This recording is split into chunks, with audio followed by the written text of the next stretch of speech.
This world is not what you think it is. This world is not what you think it is. Presidents are puppets, while the true rulers rule from behind the scenes.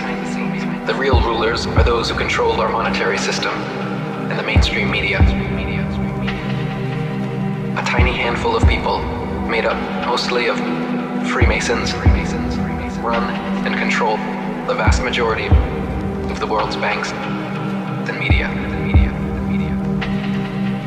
As damning and easily provable as is this fact of Freemason control, there is one other incredible fact, which has also been held from humanity for 500 years now.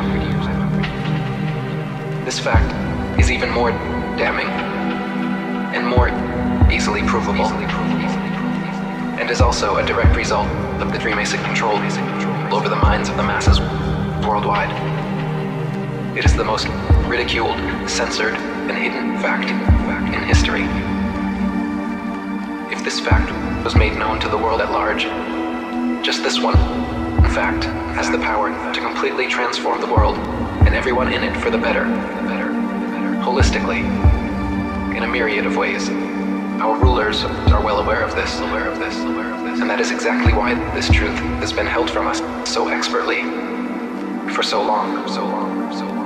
It is about the truth of who we are, where we come from, the actual position and significance of humans, Earth, the sun, moon, and stars. The fact is, the Earth is flat and motionless. And that is the revelation that will finally break the Matrix. You have been taught from the earliest ages that you live on a spinning ball, that NASA has sent men to the moon, and you are the result of a Big Bang explosion which created everything out of nothing. Yet nothing could be farther from the truth. The pictures and videos presented to the public by NASA and other government space agencies are as real as a Hollywood motion picture and as scientific as science fiction. Science facts, on the other hand, prove the flat Earth. There are hundreds of proofs and scientific experiments which have conclusively shown the Earth to be a stationary plane. But you have never and will never hear about these heavily censored experiments in our controlled media. Measurements have been repeatedly taken throughout history until modern times to test the Earth's supposed curvature. And every time have proven what our eyes and experience tell us to be true. The Earth simply does not curve downwards. This mythical curvature exists only in the fisheye lens footage they constantly film, and the fake CG images of Earth they constantly propagate. The spinning globe and every argument used to defend it is simply pseudoscience masquerading as truth. Millions of people worldwide are waking up to this incredible rediscovery. I encourage you to please explore this fascinating subject for yourself. Strangely enough, there's left in the world today an area as big as the United States that's never been seen by a human being. That's never been seen by a human being. And I think it's quite astonishing that there should be an area as big as that unexplored.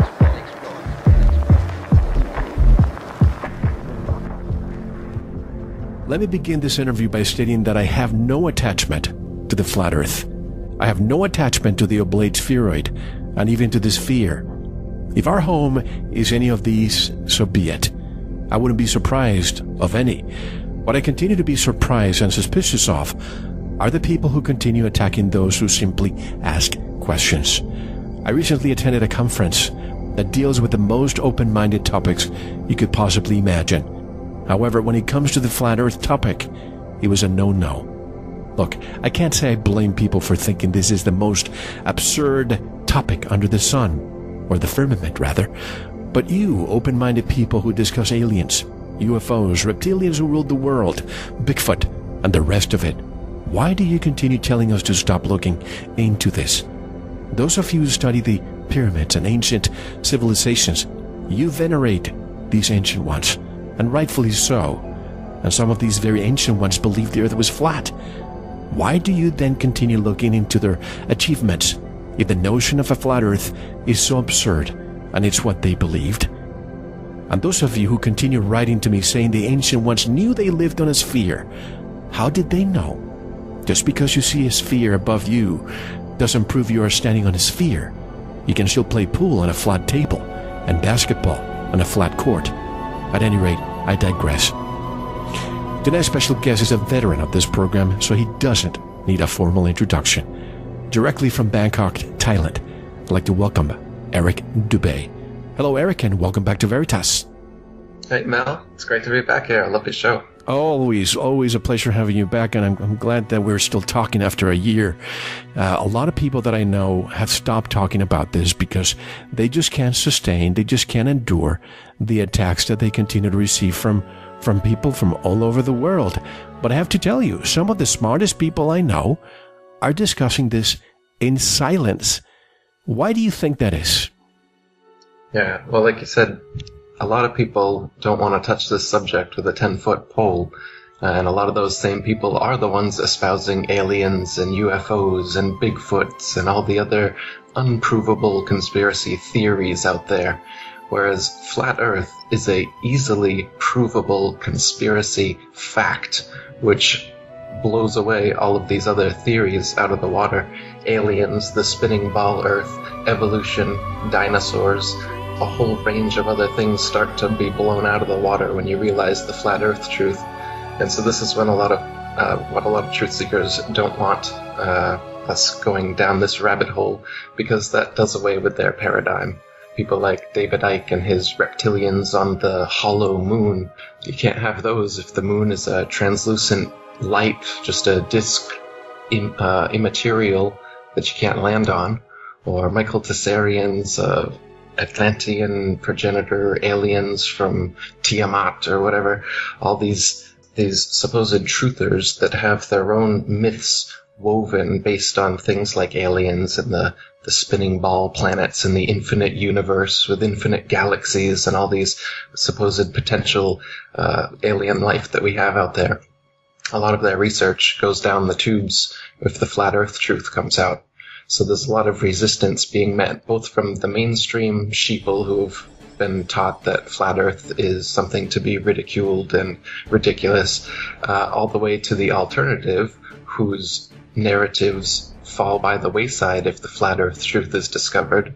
So the alternative media is picking up the slack here, bringing the real truth. That's what we're trying to do. Alternative, I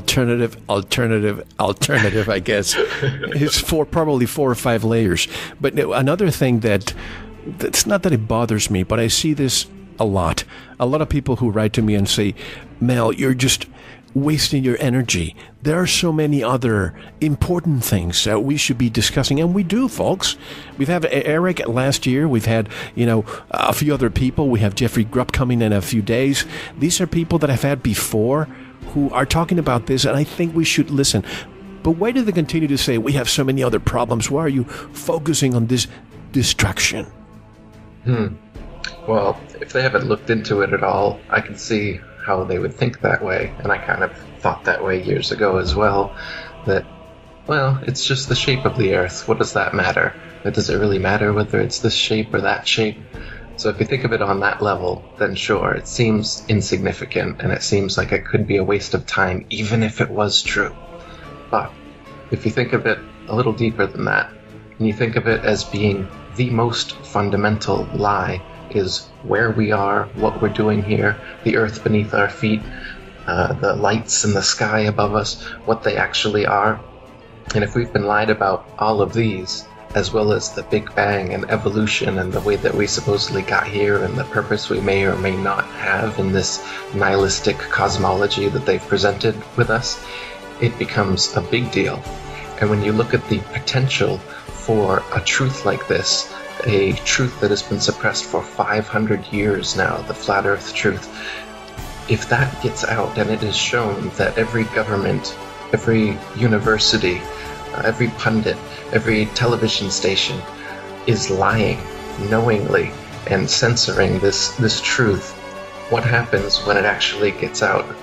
The kind of restructuring of society and the system that truthers are looking for, that people know we need, is what can happen and what will happen and what must happen if this truth gets out. Because this is huge. It is the truth. I guarantee anyone who's never heard of this before, look into the flat earth. The earth is flat, just like it appears on the horizon. The earth is motionless, just as you feel motionless. Everything in the sky revolves around us, just as it appears if you look up and use your own eyes, your own senses. Everything that your senses tell you is what's happening. But you've been fed a false system.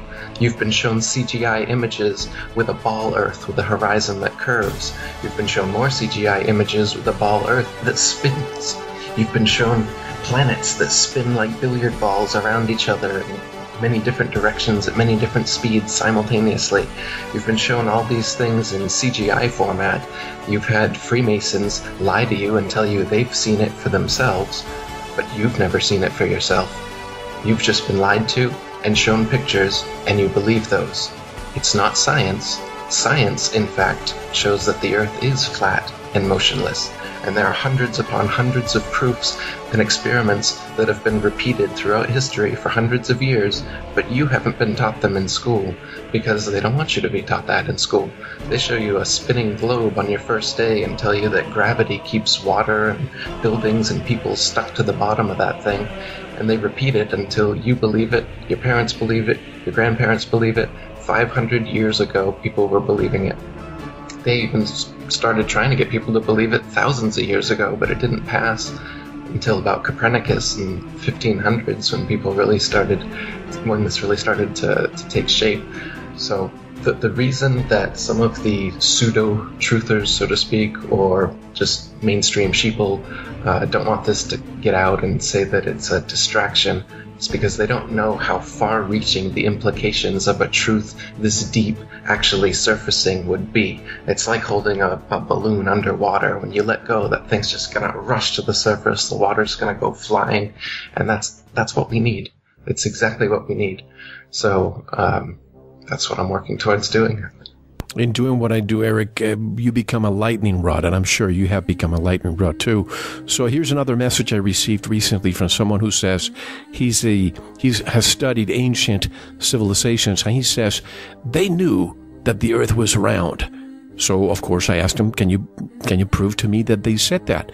Well, they could get on top of the pyramids and see that every time they would get on higher steps, they could see farther and farther. What does this have to do with the round Earth, if that's just perspective? Right. Yeah, Neil deGrasse Tyson was just on the Anthony Cumia show saying how at the Burj Khalifa Tower in Dubai, if you go to the top of it, the sun sets 2 minutes later than at the bottom, and that proves that the Earth is a ball. So what they're saying that the Earth is a ball, and the curved shape of the horizon is the sun is disappearing beyond that. And if you go up in the tower, you'll see the sun again for 2 more minutes and watch it set again. And that's proof that it's setting beyond a ball.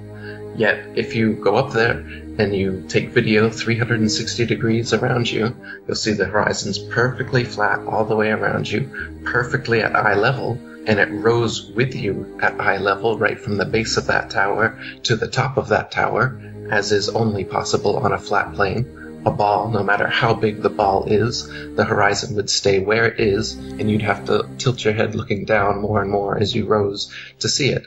And of course, it would also curve. The reason that you see the sunset slightly later from a higher position is simply perspective on flat surfaces. If you rise even higher than that, then you'll see even farther as well. They don't seem to mention that. When you go higher in altitude, you're able to see further along a flat plane, and that's all that's happening as you go higher. So the sun, when it's setting, is actually maintaining its altitude at about 3,000 miles above us, and it circles over and around the flat Earth. And so from your position, due to perspective, as it goes away from you, just like a row of street lamps, as they're going away from you, the one closest to you seems very high overhead, and then slowly dips down more and more to the horizon, or just like a long, narrow hallway where the floor rises up, the ceiling comes down, and the two walls come into a point right in the middle. That pyramid shape, that eye at the top of the pyramid, another reason for that symbol is that's the way that our eyes actually see. Our eye sees in a pyramid-type shape like that, and the sun setting down on the horizon like that is simply an element of perspective. And when it goes beyond the horizon, it's not setting beyond the curvature of a ball Earth. It's simply gone beyond the vanishing point of perspective from your point of view, which is what the horizon line is. It is not the curvature of the Earth, as you've been taught. You can think about it. If the limit of your perspective was the curvature of the Earth, and you saw, say, a ship disappearing over it, then you look to the left, the same amount of distance, and you look to the right, the same amount of distance. Well, there's no curvature there, but that's twice the distance as the ship in front of you that you think has disappeared beyond the curvature. And then to double check this, you can take out a pair of binoculars, and you'll see that that ship that disappeared beyond the horizon over the curvature of the Earth magically comes right back totally into view, hull and all. And that's because it's simply gone beyond your perspective, which you can bring back into view with technology or by gaining altitude, like by going up in a tower. So this is all just an element of perspective, and tricky Masonic magicians are trying to get you to think it's based on the curvature of the spinning ball Earth, when it's nothing but perspective. It was December 7th, 1972, where we saw the quote-unquote blue marble, the image taken by allegedly Apollo 17. But I've always had a problem with that picture. Not with that picture, that photograph in particular, but because of so many new ones have made its way to me, and they're all so different. The United States looks so much bigger now. Africa looks so much smaller now. What's happening? Are the tectonic plates changing so much that when we take pictures now, the land mass has changed? Or is it just pure CGI all along? That's a good one. Yeah, the tectonic changes are causing the CGI pictures to become very different as the years go on. That's a good point. Take a look at these images coming from NASA and RASA and JAXA and all these different space agencies, the Chinese, the Japanese. Some of these are even worse than NASA, and you'll notice how clearly fake they are, how obviously Photoshop CGI they are. And when you compare them to one another, you'll notice these impossibilities, like the water always being different shades of blue every single picture. The size of continents changing from picture to picture, one time North America filling up the entire picture, one time it being just a tiny little speck on the upper part. You'll have on the animations, you'll notice that the clouds almost never move. You'll see a spinning ball Earth with the exact same cloud formations for 24 hours. Take a look at these anomalies, not only on the pictures of the Earth, but on the pictures of the moon, because we've never been to the moon either. NASA's moon landing hoax is all about going far enough away, supposedly, that they could turn around and take a picture of this spinning ball Earth they've been talking about for 450 years and say, hey, we were right, look at that. And the raging debate that had been going on since the late 1800s from Samuel Rowbotham and the other flat earthers then was almost in an instant put to rest by this so-called photographic evidence in an age where most people believed we went to the moon because they heard it on the radio. Nowadays, we have computers, we have Photoshop, we can see these things. You can see anomalies in the original NASA images just by putting them into Photoshop. For instance, you will see many of the images of Earth supposedly taken from the moon have artifacts, rectangular artifacts around the Earth directly embedded in the image, proving that the image of the Earth was actually cut and pasted in a computer program and put there that way. Otherwise there wouldn't be a rectangular splotch of blackness around the Earth in space. There's also images where you can see the shadow of a ceiling above the rover as it's taking off from the moon, because it's simply being lifted by a crane overhead in a studio.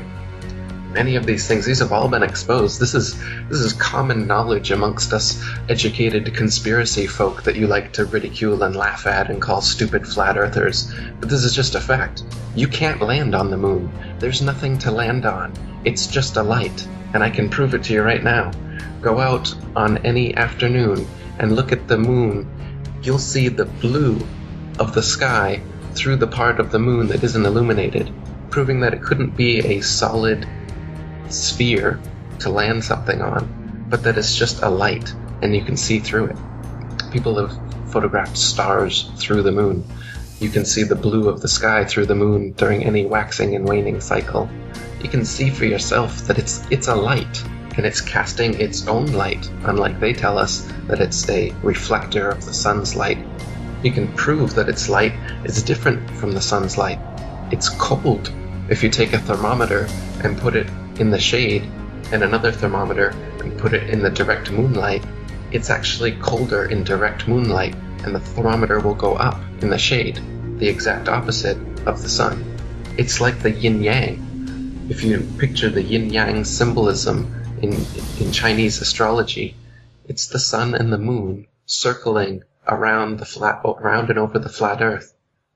The yin and yang is everywhere in nature. In fact, the male, female, inhale, exhale, good, evil, up, down. But they do away with these things. They say there is no up and down, that everything's just relative. They say there is no good and evil, that they're all about moral relativity. They say there is no sun and moon yin-yang aspect, because the sun is actually really, really big and really, really far away, and the moon is really small but a bit closer.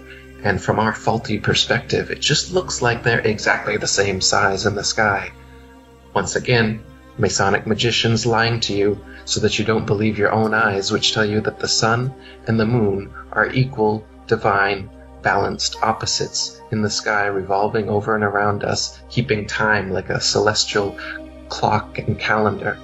But instead they just feed you these lies about spinning billiard balls, doing wobbling and tilting on their axis, doing all this nonsense to try and explain away all the bullshit that they're telling you. Everything you've heard, been taught about the ball Earth, all this wobbling and the tilting back and the spinning around the sun and the sun spinning around the galaxy, all these things, the ships disappearing over the horizon, these are all myths that you've been taught since school to weave in your head the idea that you do live on a spinning ball, even though there actually is no experimental evidence nor no sensory evidence to make you think that. Just teachers and NASA and textbooks and nonsense. You know, I something that has bothered me also is when I see the sun setting or the moon closer to the horizon. If the sun is 93 million miles away, why is it that it looks so big at the horizon level, just like the moon looks at the horizon level, almost the same size all the time to each other? That's right. They appear to be almost the same size at all times. It does change, and the changes are mostly due to the atmosphere.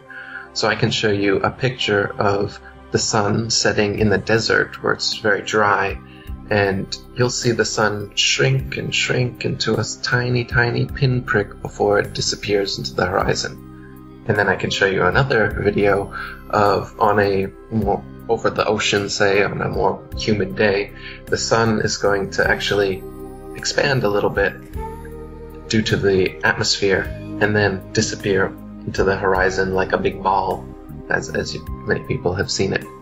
But either way that it disappears, whether it disappears into a pinprick before leaving the horizon, or it expands and goes down the horizon, it's simply moving away from your perspective, as we talked about. It's not actually going down, just like a row of street lamps aren't getting shorter and shorter as they get farther and farther away from you. It's just an element of perspective. Anything operates this way. I wonder if we called a railroad the actual rails, the manufacturer, if we asked them, do you factor in the curvature of the earth when you make them? And the answer is no. No, they don't. Canals, tunnels, railways, they do not have bridges. They don't have to factor in the curvature of the earth. What bridge is it? The Golden Gate or the Punch Lane Bridge? I heard people say that, they say they factored in 2 inches for the curvature of the earth. That's one of the only ones I've ever heard people claim that they factored in curvature. But even the Suez Canal and all these different canals, railways, they admit that there's no allowance given for curvature. There's quotes in flat earth books for centuries from surveyors and engineers attesting to this. So, and of course that 2-inch one is a joke because the bridge is so long that the actual supposed curvature on their 25,000 mile circumference ball Earth would be, I can't remember now, but many, many, many feet, and not just 2 inches. So they can't even get their fake math right when they try to pretend that they factor in curvature. If we are spinning at 1,000 miles per hour, should most of the water, our oceans, cover the equator? Why is it that instead most landmass appears close to the equator? Shouldn't water be around the equator? Take a wet tennis ball and spin it. I guarantee you, folks, most of the water will move to the middle or the equator. Right. Yeah, their idea of a spinning ball and the actual alignment of things on the Earth doesn't fit too well. They try to say that it's an oblate spheroid, and that's to silence people that have objections like yours. Then show me a picture. Show me a photograph of the oblate spheroid. Oops, all our pictures are spheres. We'll get right on that. And then, of course, when you point out that you can see Polaris from the southern hemisphere and that the southern hemisphere is actually bigger than the northern hemisphere, they say, well, it's a pear-shaped oblate spheroid bulges out under the pole, under the equator. Yeah, that's it. And once again, well, show me the pear-shaped oblate spheroid then.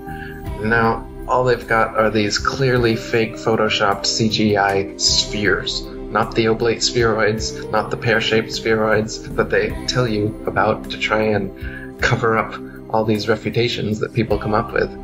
But that's what you get. And of course, not only would, on a spinning ball, would everything gradually come towards the center, but also it would just fly off. Anything that's tried to stick to a spherical surface, even if it's not spinning, falls off. They say that there's this magical force called gravity, which allows by big masses, by virtue of their big mass alone, to create a force that attracts other smaller masses to it. Okay? Like a magnet? Yeah, but it's not a magnet. It's everything. They say everything has this force. Well, okay, show me something that's not a magnet that does this. No, they can't show you a single thing. They say, well, there's nothing big enough until you get to the level of like moons and the Earth and the planets and stuff like that. Then stuff is big enough to cause this attraction we're talking about that causes the water and you and the buildings and everything to stick to the bottom of this 1,000-mile-per-hour spinning ball. But no practical examples of it whatsoever. They can't show you any mass by virtue of its big mass alone that causes even a dust bunny or some tiny, tiny small mass to stick to or orbit around it the way that they say gravity causes masses to do to other masses. So really, this gravity theory is just an illusion that they've told you to make you believe that it's possible that the oceans could be curved around a spinning ball like this, and that you could be in Australia upside down and experience yourself as right side up and never fall off.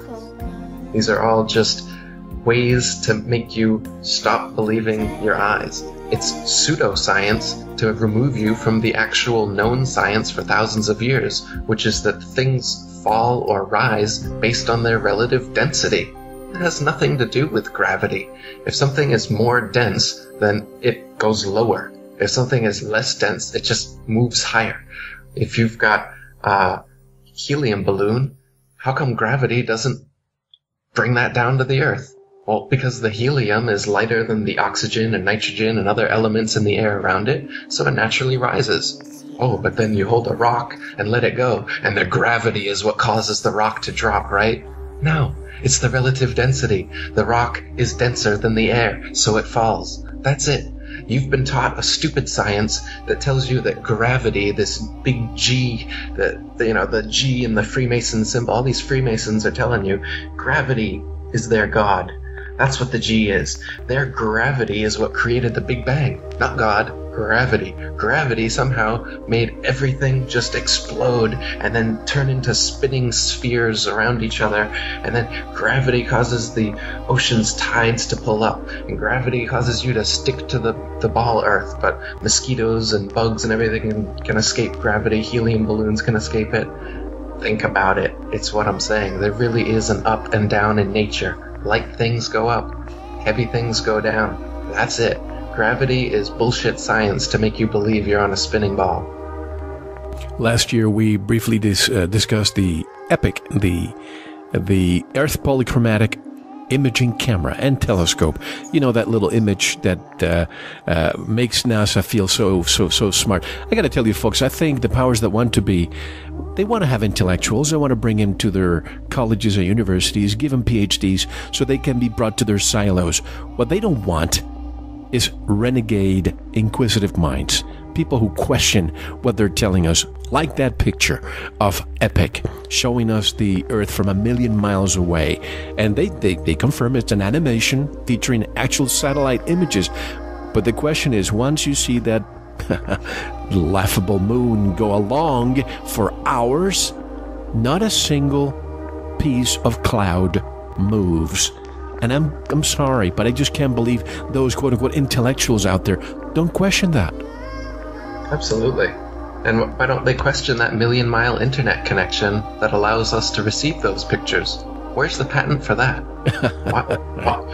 Why aren't internet service providers using some of that technology? My Wi-Fi cuts out right away. I'm not close enough to a hotspot, but they're able to get super moon animations from 1,000,000 miles away. And what is this about them saying that they have to splice the satellite images together and it's actually an animation and all this stuff? It's a backpedaling liar. Don't you know a liar when you see one? When you catch out a liar and a lie, do they just go, "Oh yeah, you got me. We don't have 1,000,000-mile internet and it's clearly a bad cartoon." No, they say, "Oh, well, it is our satellite imaging, but you see, the way that we receive the technology from the imaging from the 1,000,000-mile internet, we have to splice it together, and it looks like a sad animation. Believe us." Smart talk. Yes, exactly. It's all smart talk. And even, I drive 3-4 hours in the desert coming to where I am now in Mexico, and I lose cellular communication for about 3 hours. And I'm thinking, in the 21st century, when we have quote-unquote probes leaving our solar system and transmitting almost at the speed of light to us, yet I'm here in the desert and I cannot get cellular signal. But anyway, I was telling you offline that we took a sunset cruise a couple of days ago, and in the sunset, I've mentioned this before, how from my house I can see 80 miles away the coast of Baja California. So I went to the captain. I was holding some binoculars, and I asked the captain, "Hey, Captain, can you tell me what that is that we can see only now in the afternoon because you can't see it during the day?" And he said, "Oh, sure, that's the tip of Baja." And I said, "Really? You think that's just the tip? Why don't you just look through these binoculars?" And he couldn't believe it. He saw from the bottom of the bottom that meets the sea all the way to the top. And he looked at me and he couldn't explain it. I just love to see their faces when these people who, are navigators and so on, all of a sudden are confronted with something they had no idea was in front of their faces. Absolutely. It's the same thing as the ship disappearing over the horizon. You can bring these cityscapes that are supposedly refractions of light, like the Chicago skyline that made a big stir 60 miles away. Oh, it's just light being refracted. Well, use the binoculars and you can see all the way to the base of the buildings. Again, this is an artifact of perspective, that the things closest to the horizon disappear before the things farthest away. So the hull of a ship going away from you disappears before the masthead. But by using binoculars, it comes fully back into view. Just like a person walking away from you, their shoes and their ankles and then their knees and the rest of their legs are going to disappear before their head does. But that doesn't mean that they're walking over the curvature of a ball Earth. And you can prove that it's not the case with binoculars, telescope, or zoom camera, and bring the entirety of their legs, or the bottoms of the boats, or the bottoms of the cities, all the way back into view. And then, yeah, watch the faces of the people that thought they were going to get just the tip. Are you telling me that the Chicago skyline was not a mirage? It wasn't. They're lying to you, Mel. You know, and people don't question, if it's a mirage, what is it really reflect? Where's the reflection? Where's the mirror? I mean, you can see in the desert from far away. You see mirage. You think it's water, but that's just the heat rising from the bottom of the hot pavement. But to see in the distance the top of the Sears Tower and call it a mirage, you know, honestly, these people think that our IQ is just the one of a lettuce. Well, and people will say, well, why can't I then see the top of Mount Everest then from where I am? Yeah. Well, because we've been taught that our eyesight is infinite. We've been taught that the closest star is 25 trillion miles away, and the light comes from, 4.2 light years away from us. It has to take that much time just to reach our eyes. So we've been taught that our eyesight, especially with the aid of technology, should be able to see infinite distances. But again, you've been lied to. The stars are not that far away. You can zoom in on them with a P900 83 times zoom camera and they are right in your face, looking like a prismatic, constantly changing disco ball of watery electricity. And that's what even the so-called planets look like. The so-called planets were always called wandering stars because they have more unique paths that they wander in the sky than the fixed stars. But when looked at through these instruments, they just look like lights in the sky. They do not at all look like spherical terra firma that you could land some masons on, as they'd like you to believe. And so when people ask you, why can't I see Everest from my balcony then? Again, perspective and the limited eyesight, even with a telescope, only allows us to see so far. The Earth is flat, but it's not completely flat. There's valleys, there's mountains, and you can only see so far for the converging skyline and the uprising ground meet on that horizon. Using a telescope, zooms it in and you're able to see a bit further. But thanks to the atmosphere and just the limits of our perspective and based on your altitude, you can see a lot further. Like if you take a balloon up 20 miles is about as high as we can get an amateur balloon. You can see for hundreds of miles. Again, because of altitude and perspective, not because you're somehow seeing over the curve of the ball, because you're not. Because you can see in those high altitude videos that the horizon has risen 20 miles up to your eye level. Again, impossible on a ball, no matter how big the ball is. And it's flat, 360 degrees around. So you're not just seeing hundreds of miles now because you're seeing over the curvature of the ball. No, your perspective is now greater because you've attained a higher altitude. And if you have a telescope from that altitude, maybe you could see Mount Everest. Nobody's actually tried that experiment.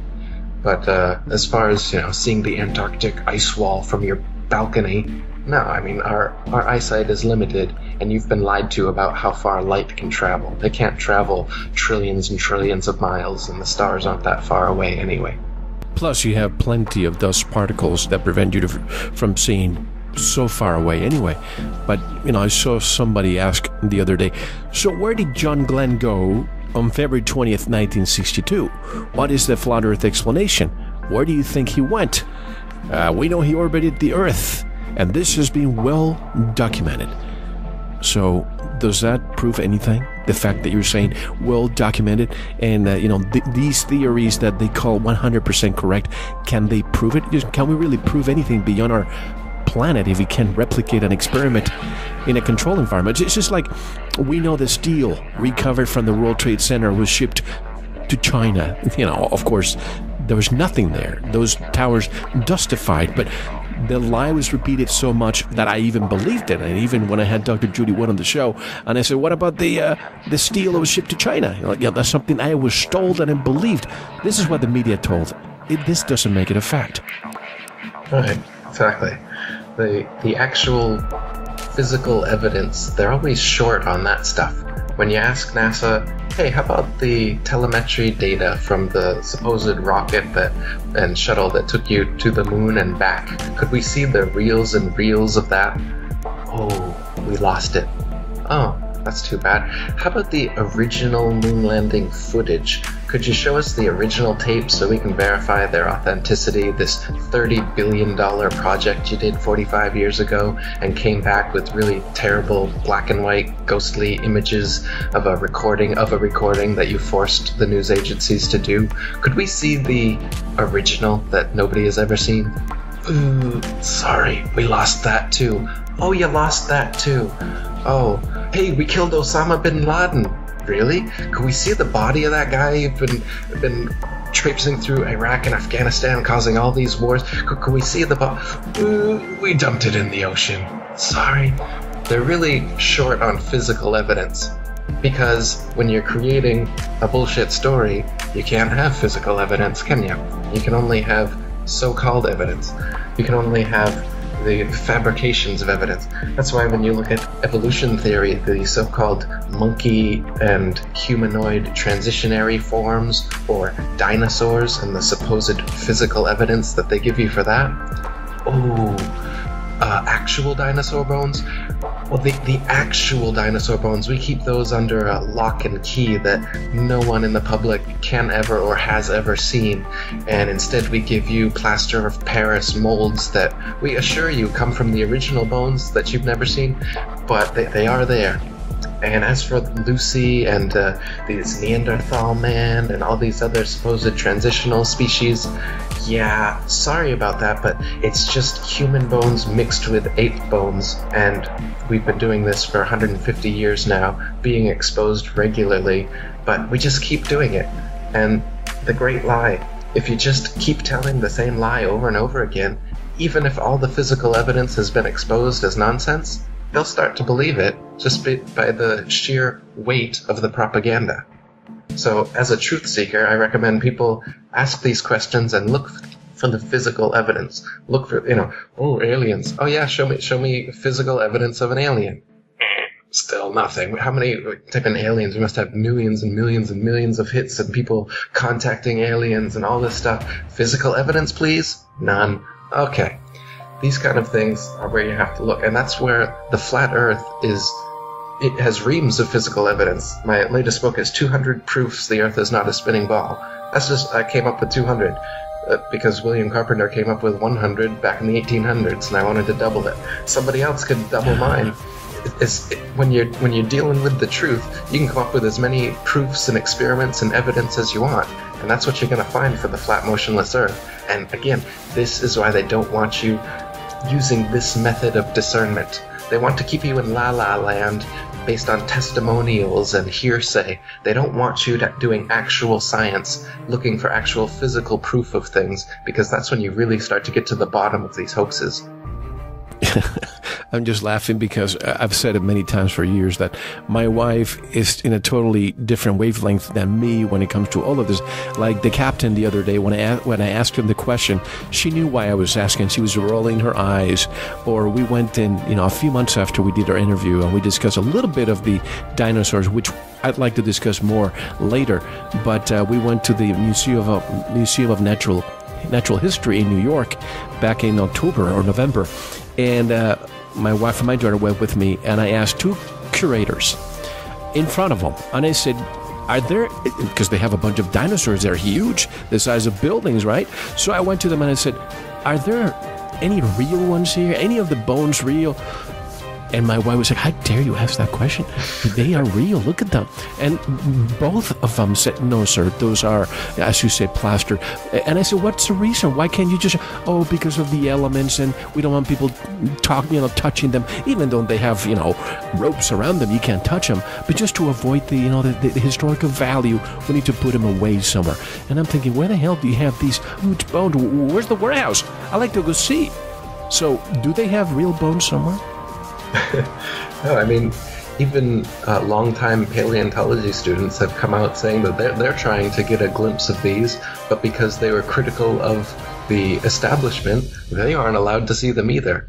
Basically, it seems like unless you're indoctrinated enough, or unless you've been brought into the secret societies and told the truth anyway, that you're not going to get into the higher echelons of this kind of stuff anyway. So, people like Neil deGrasse Tyson, he knows the Earth is flat and motionless. He's a Freemason, and he's doing a job, an acting job, where he propagates this deception onto you guys. And the high-level dinosaur people, it's the same thing. They know that dinosaurs don't exist. But the bones, supposedly the real bones, are kept locked away, but they just give you plaster of Paris. If there were real bones, you could put them behind, solid, bulletproof glass, whatever you want, but show us the real thing. No, they can't do that. But they show us petrified wood. I mean, lunar rocks.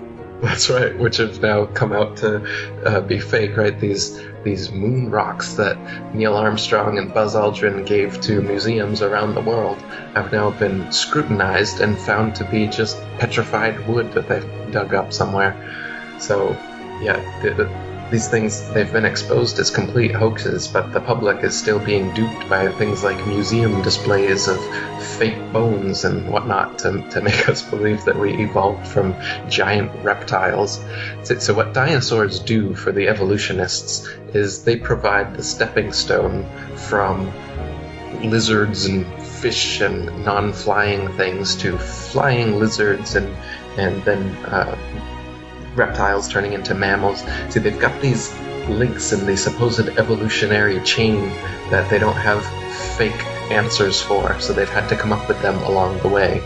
And so, they say that the Big Bang happened and everything came from nothing for no reason due to gravity, their God. And then all of this explosion, which, unlike most explosions which destroy things, this explosion created things. It created everything somehow out of nothing. So it's a creationary explosion.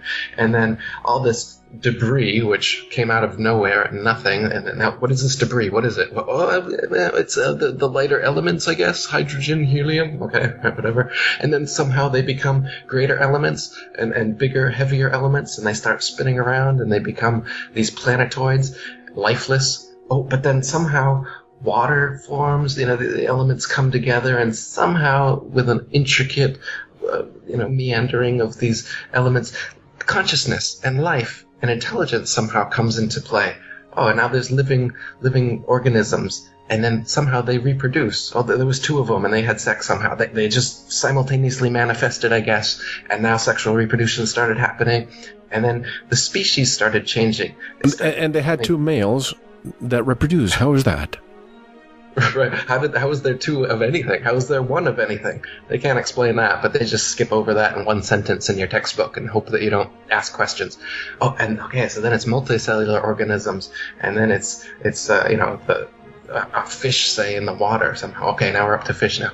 And then the fish somehow crawl up onto land, and they don't die like every fish you've ever seen that jumps out of the water. Somehow it lives. It transitions its gills into lungs. It mates. Somehow the offspring live, and then the offspring have magically mutated into air-breathing fish-like amphibians now. And then the amphibians turn into reptiles, and then we gotta get them flying. Okay, that's where the dinosaurs start coming in. We got a flying pterodon, pterodactyl terrorist. We like that word, terra. Terra means earth, the earth that we lie about. So it's a flying dinosaur. And then they got dinosaurs that supposedly had feathers that they're trying to convince you of. Feathers that fossilized 65 million years ago. And now we have proof that dinosaurs were the evolutionary link to feathered birds. Again, these have been exposed as hoaxes if you look into them. I won't get into it here. But then, suddenly, a meteorite comes. And what does the meteorite do besides reinforcing their bullshit spinning ball infinite universe? It does away with all of these supposed dinosaurs that existed. And cockroaches and frogs and other lizards and all the other stuff that's still alive today, those were able to survive the meteor. But somehow all those big, giant, ridiculous lizards that would topple under their own weight and whose bones couldn't possibly support their massive structures, those all went away.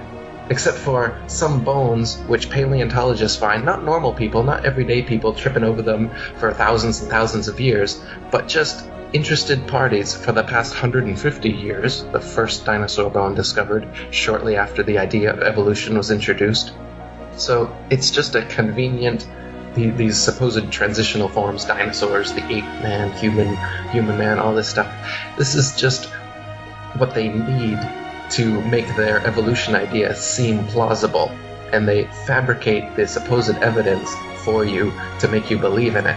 But when you look into the actual physical evidence that exists for these supposed transitional forms, or the history of the adaptation of species, has there ever been a species that turns into another species? Macroevolution? No. It's never happened. They have no proof of it. Microevolution, minor adaptations within species? Sure. But this is what they're trying to turn into macroevolution of everything that exists evolving from everything else that did exist, evolving from nothing and a big bang. So they get you to believe that the amazing connectivity, beauty, diversity of nature and the natural world, the intelligence, everything around you somehow came from nothing for no reason and out of an explosion that created it, and then it just like evolved for no reason to have consciousness, life, and intelligence and have all this order and beauty and diversity that we have just by coincidence. It's random. Yeah, it just happened. So what does this do? It's a nihilistic, atheistic cosmology that makes you a speck of dust. It makes God irrelevant. It makes him impossible. It makes you a purposeless, meaningless accident of an explosion that just happened to be now. So how would you live? How would you live your life when you believe that kind of cosmology? Well, it's all about me. Nothing really matters, so I might as well just have a good time, do what I want with my life, consume, which is exactly the way society is set up, and the way that the people who control society and who have fed you this myth for centuries anyway, that's what they want. And that's why you behave this way and think this way. And that's why you scoff at people that know that they were intelligently designed by an intelligent designer. That's why you scoff at people that know that we're on a flat, motionless Earth. And you laugh your hearty spinning ball earther laugh where you think that you know something because you've seen CGI pictures and you believe that that guy Neil deGrasse Holt Tyson. And I tell people, because they say, Mel, so if you're not religious, that means you're an atheist. And the answer is absolutely not. I have never been an atheist. And yes, I abandoned organized religion a long time ago because I don't think that I should have a toll booth on my path to enlightenment. But essentially, what Eric is saying is the equivalent of me throwing a chalk on a blackboard and expecting the word God to show up. I think that's more probable than what they're saying. But by looking at the species, by looking at consciousness, by looking at everything that surrounds us, to come from an explosion, I just still cannot get it. So yes, I think they're trying to get us to believe that we are insignificant, utter dumb slaves that have no hope, so that we can just go to work 8 to 5 paradigm and just be too occupied to ask questions. But I have a question. Probably half an hour away from me here, there's something called the Pinacate Crater. And it's by UNESCO, they consider it as important as Machu Picchu in Peru. Not a lot of people know this, but this is the crater by, let's call it whatever, a meteor, whatever crashed on it, where the Apollo 11 astronauts practiced before going to the moon. These craters are what look to be like craters. What are they then? Yeah, so there's things that they call craters, which are holes in the earth, like a bowl shape, and then there's little edges kind of up above the rest of the earth around them there. So in one way, it looks like it could have been caused based on an impact from above. Though another way it could be is, say, like a gas bubble from below, and that same kind of shape could be the resulting shape from some sort of phenomenon happening from below just as well. Like a sinkhole. Like a sinkhole. And if it was from, say, a burning rock from outer space, there should be huge, I mean, the rock itself should still be there if it caused that big of a depression, and there should also be huge chunks of it everywhere. Yet none of these supposed crater sites have anything of the sort. No big ball sitting in a hole, or even gigantic shards that we can still look at. Only, again, little pieces that they claim, oh, this is a meteorite, just like they claim the moon rocks. And same with the craters on the moon. If you look at the moon with your own eyes or with a telescope, there are potch marks of some kind there, but it's a foregone conclusion to say that they are craters formed during meteorite collisions. I mean, this is just an explanation that you've come up with. It's a possible explanation, but there's no physical evidence for that. None of us have ever seen a rock come from space and collide with the Earth, make a huge explosion, and then show us the rock sitting there so that we can verify that, yep, that was a big-ass rock that just came from outer space. It doesn't exist. We don't actually have that physical evidence to prove that such a thing exists. So what do we see around the world? These lights that we saw in Russia a few years back and Arizona a few weeks ago, what are these? Well, we've got shooting stars. Like I said, stars aren't actual terra firma, so when you see a light shoot from somewhere to somewhere else, it's simply that. It's simply a light shooting. It's not a rock in outer space coming somewhere. No, but the ones in Russia that actually broke school windows, and it almost felt like an explosion. Right. And then you've got these ones where you can see mostly from Russia, it seems like, from dashboard cams, you'll see these burning balls of something coming, and yeah, they've even crashed windows and something. These, I think, are some sort of military thing that they're shooting to make us believe that meteorites exist, because they're always coming down at an angle like they've been shot from a plane. If meteorites existed and we were on a spinning ball Earth, then meteors should be shooting in every single direction possible, not always from the exact same direction coming down onto the Earth. There should be meteorites that go upwards, and ones that go diagonally upwards, and ones that go horizontal, and every other type of way, but we don't see that.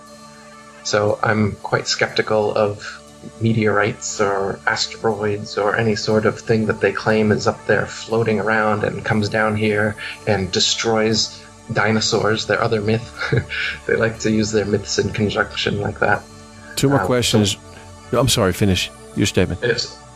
So as far as the Russian ones, I would tend to think those are some sort of military experiment, some sort of weapon or something like this, because you don't see them all over the world. You just see them there. It seems like it might be something they're working on. And the craters, not sure what those are formed from, but again, not seeing the evidence that they're from rocks falling from the sky. And for shooting stars, they say that those are comets, or that's another one. They say comets or whatever are asteroid rock formations that circle around us every so many years. But if we're spinning around the sun and the sun's spinning around the galaxy and all these motions are happening, why would comets have regular revolutions that we would see in such a cosmology? If the Earth was actually making all of those motions, we shouldn't ever come up across the same comets again. That makes more sense in a geocentric cosmology where everything in the heavens is revolving around us, so that it could return at a regular time, like Halley's Comet or something like that. What about the Tunguska event in 1908 in Russia? What do you think caused that? Was that the supposed teleport? No, that was the Philadelphia experiment. What's the Tunguska one? It's an event. It was a large explosion that occurred near the Tunguska River, and it basically burned hundreds and hundreds of acres of forest there, and people as far as England saw the light. No, I haven't looked into that one. I'm not sure about that. That's fine. And just two more items before we take a quick break. Recently, you probably have seen these images of the Mars. Somebody pointed me into this. The Mars rover in Greenland. Google images showing, how do we know? First of all, there may be, if Mars really exists, there may be some rovers there. But now that I saw these images of rovers in Greenland looking just like Mars, how do we know that these rovers are, in fact, not somewhere in a desert in California or Greenland or somewhere else on Earth? Exactly. Yeah, the Martian landscape looks incredibly like the hills of Arizona or Australia, right, or Ireland. Yeah, and if you just remove the red tint that's been added to these pictures in Photoshop, you'll see it looks exactly like the Earth. And it's just been After Effects to make it look kind of alien, as they do. But yeah, all the Mars rover shots, I mean, some of them are just straight up animations. They're not even video. The video are all filmed here on Earth. Just like the moon supposed landings, you can see that they use the exact same backgrounds over and over and over again on the different missions, and on the same missions where they say that, today we're 5 miles from where we were yesterday, and then you line up the mountains and the hills in the background, and they match exactly. They overlay perfectly, showing that they're in a relatively small studio, having to use the same backdrops over and over again, but shooting them from different angles and from different distances to try and give the illusion that they've covered great distances on the moon. But again, with your third eye and a little bit of physical evidence, putting them next to each other, the angles, ups and downs of the mountains and hills trace each other exactly. Just like the gravity on the moon, which is supposedly 1/6 of the fake gravity here on Earth, causing the astronauts to move in that slow, floaty type of way. When you speed the footage up to 2 times, you see that they're in regular, normal atmosphere, gravity, whatever you want to call it, and they're just bouncing along or in their little buggy going along, kicking up dust at the exact same rate it would here on Earth. They've just slowed it down in post-production to make you think it's more alien again, just like the red tint in the Martian photos. So it's all Hollywood stuff. This Martian, they're going to send someone to Mars. They found water on Mars. There's a pyramid on Mars. There's a face on Mars. Yeah, a Photoshop face. Yeah, Photoshop pyramids. Yeah, Richard Hoagland goes on CNN, and you believe it because it's some supposed NASA insider exposing it, right? Yeah. That's the way to get the propaganda to really sink in. You give these whistleblowers to come out, and you make them into heroes that are exposing this information that only they have on the inside, right? And that's what us conspiracy theorists love. We love a good whistleblower, and we think that is actual truth and proof. But this is what I'm saying. This is the kind of evidence that we need to move away from. That's hearsay. When you have some supposed expert coming out and giving you information that only he has and that only he can confirm, that's called hearsay. It doesn't matter how much of an expert he is. We need physical, tangible evidence, stuff that you can put your hands on and prove. And again, that's why these kind of pundits, these kind of whistleblower, insider, conspiracy guru types don't want the flat earth truth coming out, because then you can prove for yourself that their claims are nonsense. And the cat's out of the bag. The flat earth is the cat getting out of the bag, and they really don't want this one to get out. That's why the subject is so full of shills and trolls and nonsense, like the Flat Earth Society and other fake flat earthers that come in and give fake arguments and give fake flat earth facts to make the idea of flat earth seem impalatable to people and to seem ridiculous, so they don't want to discuss it and research it, and to think, like you said, that it's irrelevant. What does it matter what the shape of the earth is anyway? As you've been listening to us talking for the past hour, you can see how it's very relevant, and how there's a huge myth of what and who we all are interwoven into this. And when that is brought down, this whole myth is brought down, and there's a whole new worldview that comes clearly into view, which shows that you were purposefully, intelligently created to be this way, as was the whole earth. and it's obvious. You've been blinded from that obvious truth to think some nonsense that everything could come from nothing for no reason and create everything that you see before you. You've closed your eyes to reality and opened your ears to Freemasons. That's it. That's all that's happened. And when I think of Lenin, I think of his quote, "The best way to control the opposition is to lead it ourselves." So even with, I keep putting the metaphor of the comparison with 9/11. You see on TV, you see certain people that come on TV, the mainstream media, to discuss how there was a demolition that day or blah, blah, blah. There are certain control oppositions that are allowed to speak to really, truly derail you. But the real ones, like the work of Dr. Judy Wood, you'll never see her on the mainstream media because that is the scientific work of somebody with double, triple PhDs, with mechanical engineering, with interferometry. That is somebody who you want to analyze what happened. Everybody says, I want a new forensic investigation. Well, she already did it, but nobody wants to listen. So one last point before we take the break. This is Eric from the Daily Mail. On October 13, 2015, a China Airlines flight landed in Anchorage, Alaska, with an extra passenger after an expectant mother gave birth to a baby girl more than 8 weeks early. The Bali to Los Angeles flight was forced to make an emergency landing on Thursday after a Taiwanese passenger's water broke 6 hours into the 19-hour journey. So, folks, get out your globe, and you will see that there is no way that Anchorage, Alaska, was anywhere near the route of the flight, which could have just easily continued its path straight to Los Angeles or landed in Honolulu. However, on the Flat Earth map, the same one that matches the UN flag, Anchorage, Alaska, is very near the route. And I'll take your comments on the other side, and we have so much more to discuss, including the dinosaur hoax. Eric, how can people buy your books, learn more about your work? Come to my website, atlanteanconspiracy.com, or the International Flat Earth Research Society Forum at ifers.ace.st. My books are available on lulu.com as well as Amazon and most other major providers.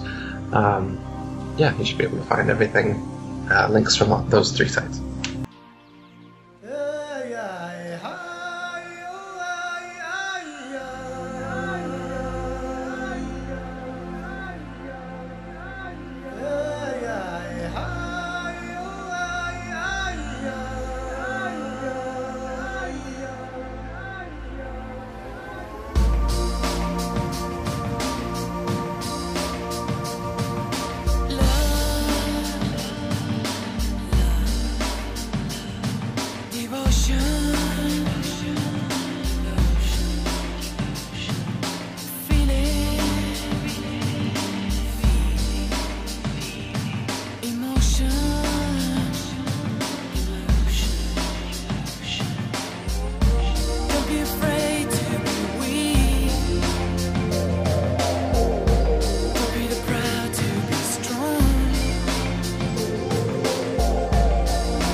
If we sail on Columbus, we shall fall off the edge of the world. Nonsense. The world is round. Captain! The edge of the world!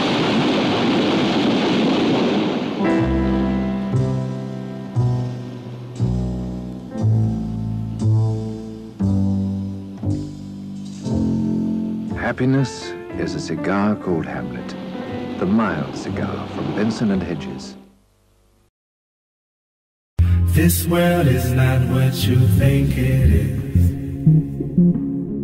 This world is not what you think it is. Go, go.